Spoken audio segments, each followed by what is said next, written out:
Bonjour, la fée Gaëlle souhaite que je te raconte l'histoire « Le petit ogre veut aller à l'école » de Marie-Agnès Gaudrat et David Parkins. Il était une fois un petit ogre qui ne mangeait jamais d'enfants. Pourtant, ses parents en mangeaient. Quand ils avaient fini d'en dévorer quelques-uns, il ne pensait, en digérant, qu'à ceux qu'il mangerait le lendemain. Ah, ce n'était pas drôle pour le petit ogre. Ses parents ne jouaient jamais avec lui. Ils n'avaient jamais d'histoire à lui raconter. Chez lui, ça ne sentait jamais la tarte aux pommes, ni le riz au lait, ni le clafoutis. Ça sentait la chair fraîche et l'ennui. Le petit ogre s'ennuyait tellement que, souvent, il s'enfermait dans sa chambre pour crier, gémir et taper des pieds. Alors, sans arrêter de manger, ses parents se mettaient à hurler. « Arrête de faire du bruit, tu vas nous couper l'appétit !» Le petit ogre n'avait qu'une seule distraction.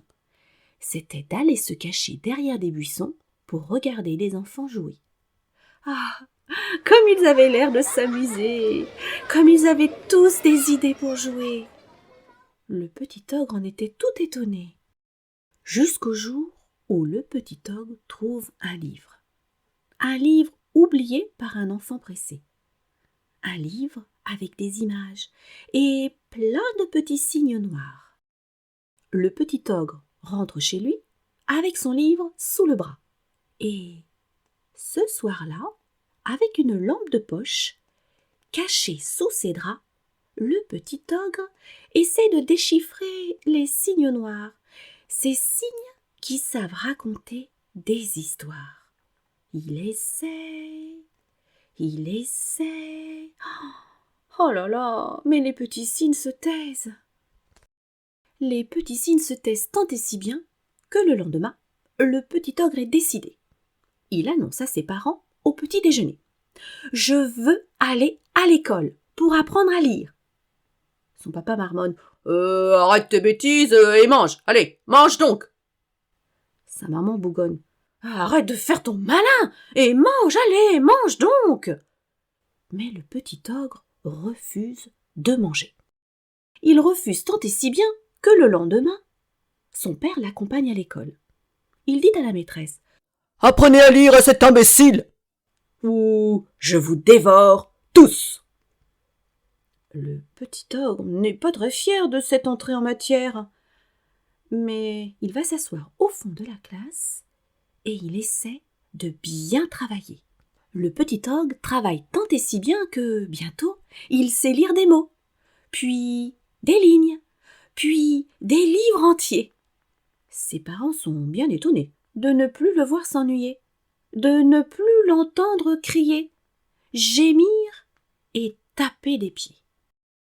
Ils sont tellement étonnés qu'un soir, ils arrêtent de manger pour écouter à la porte de sa chambre. Le petit ogre lit une histoire à haute voix. Ses parents l'écoutent sans faire de bruit, jusqu'à ce que l'histoire soit finie. Et alors, tout à coup, ils applaudissent. Ils applaudissent tant et si bien que le petit ogre sort, tout surpris. « Une autre, réclame maman ogre. « Encore, supplie papa ogre. » Alors, le petit ogre lit une deuxième, puis une troisième histoire.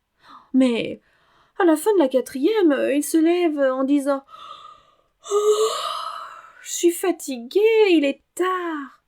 Je vous en lirai d'autres demain soir. » Les soirs suivants, le petit ogre n'a pas le temps de poser son cartable que ses parents le tirent par la manche pour qu'il leur lise d'autres histoires. Et tous ensemble, ils rient, ils pleurent. Parfois même, ils ont peur.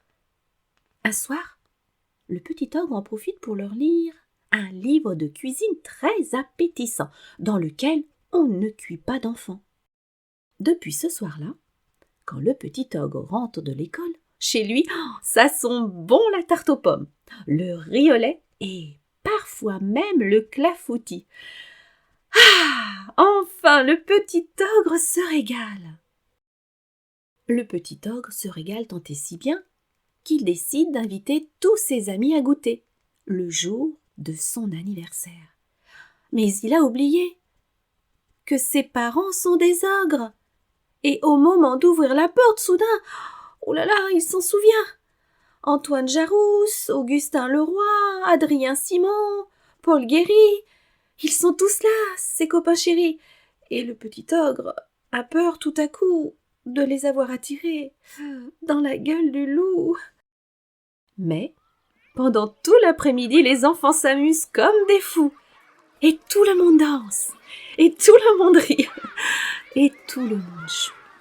À tour de rôle, chacun de ses amis s'approche du petit ogre et lui dit « Oh, qu'est-ce qu'ils sont gentils, tes parents !» Et en effet, les parents ogres sont charmants. Ils ne montrent leurs grandes dents qu'en riant. Ce soir-là, quand tout le monde est parti, les parents du petit ogre lui disent « Ils sont trop mignons, ces petits. Tu peux les ramener quand tu veux. On ne leur fera jamais de mal à eux. Mais on ne veut pas voir d'autres enfants ici. Quand on les connaît, ça nous coupe l'appétit. C'est promis ?»